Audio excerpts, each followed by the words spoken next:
Hello, you want to learn how to draw hyper-realistic portraits like this one? The reference is on the right. On the left is my finished hyper-realistic drawing. So side by side, I printed my reference and I put it beside the paper because it's very crucial to have a great outline. So I'm gonna be doing it technically freehand, but with a little bit of a technique that I'm gonna use because I put my reference exactly on the right side as big as the drawing so I can have a perspective of or lines, for example, of where should I put exactly the features, the shape, the size, the side of the head and everything. So it's easier to do freehand if you print your reference exactly as big as your drawing and put it just directly beside your drawing. So now we are gonna start sketching. This is the first stage. I call it the messy sketch stage. So messy. I would like to really stress about the messy part. We should start messy. Okay, so what I'm using here are charcoal pencils, and I'm gonna be using 3 charcoal pencils. This is the first one, the green, so you will have an idea of what pencils I use. This green charcoal pencil, this is the medium soft. Okay, so it's not too dark. I use it as base sketch or base outline, and because I'm using a freehand method here, but again my reference is right there on the right side, so I know I have easier way or perspective on how to acquire the correct outline, the position of the eyes, the nose, the lips. So yeah, messy. I'm not very particular yet with the details or everything or being smooth or everything. And this is a hyper realistic style. So it may not be the cup of tea of everyone. Maybe some of you want something nice and smooth, but yeah, as an artist, I want something hyper realistic. So, and it would be hard. It would be like very challenging for most of you, but it's not really that hard, especially if you are using charcoal pencils, because charcoal pencil is very how can I describe?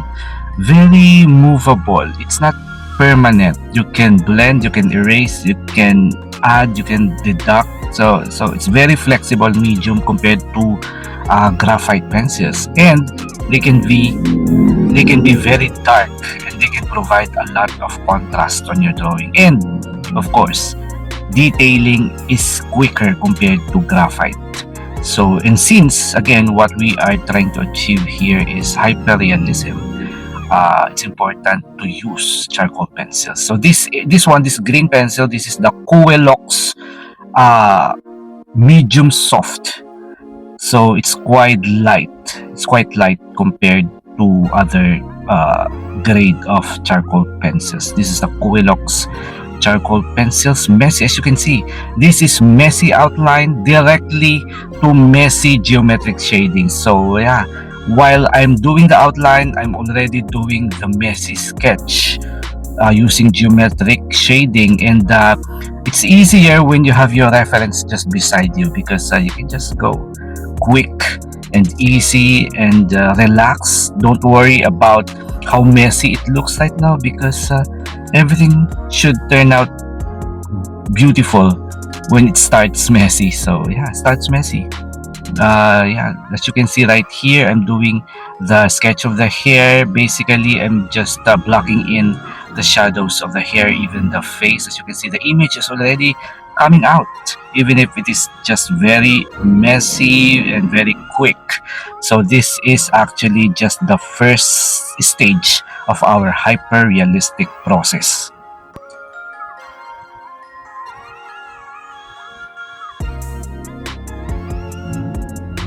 Okay, so this is the stage 2, second stage for our hyper-realistic drawing process. This is what I call power blending.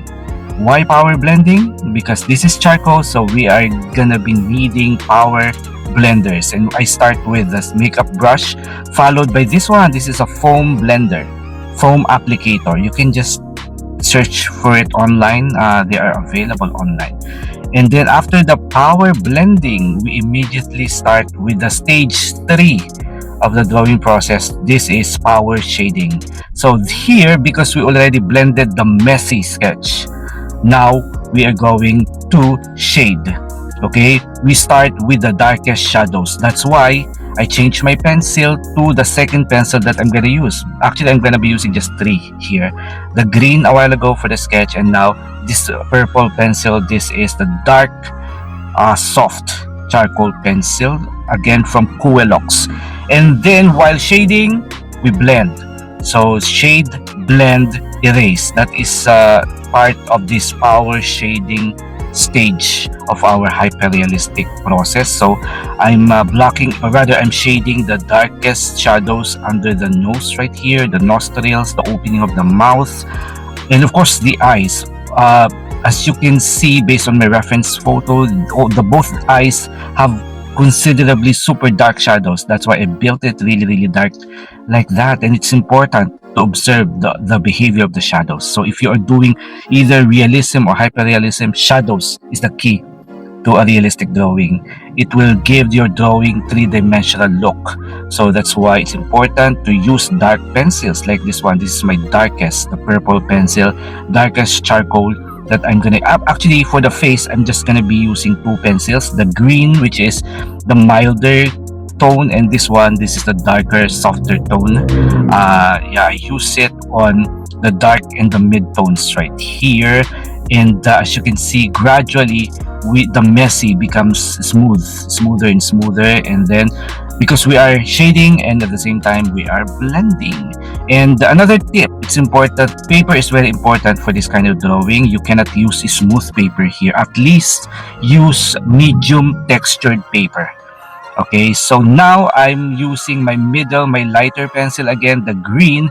This time not for sketching but for blending, and at the same time for shading lighter tones and mixing the making the skin tone more smoother, because this is a very light and smooth and soft pencil. Now in between again, we blend using the same brush, and then again using this applicator, foam applicator. It's very good to get rid of those sharp pencil strokes and make it smooth. But again, the intention here is not to make it smooth but to make it hyper-realistic. So it may not be your cup of tea, but if you want to try something textured, hyper-realistic, go down to the details, go down to the pores, go down to every single blemishes of the face, then this is a technique for you. Now before the hyper-realistic process of the face, let's finish the hair first. And now this is my third pencil, and I only use this one for the hair because this is super powdery and super dark and super soft.